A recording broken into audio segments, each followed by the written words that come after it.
దేవుణ్ణి తక్కువ అంచనా వేసి వేరే వాటిని ఎక్కువ అంచనాలు వేసే దరిద్రపు మైండ్ మనలో మారాలి. ఎప్పుడు దేవుని బలాన్ని, దేవుని ఔన్నత్యాన్ని, దేవుని శౌర్యాన్ని, దేవుని విశ్వాస్యతని మనం గుండెల్లో ఘనపరుచుకుంటూ ఉండాలి.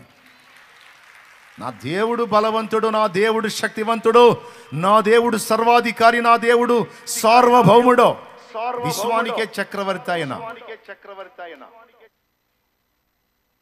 ఈ దెయ్యాలెంత, ఈ మంత్రాలెంత? ఏవి పారవు, ఏవి పని చేయవు. నా దేవుడు పరాక్రమశాలి అన్నవాడి మీద దేవునాత్మే పనిచేస్తాడు. దేవుని దగ్గరికి వస్తా కూడా దెయ్యాన్ని తలంచుకుంటా ఉన్నారనుకో, అదే పని చేసిద్ది. అందుకే నేను చెప్తున్నా, దెయ్యాలు ఎంత తెలివైనవంటే మనలో ఆ విశ్వాసాన్ని పుట్టించడానికి కొన్ని కళలు కూడా మనకు చూపిస్తాయి దెయ్యాలు.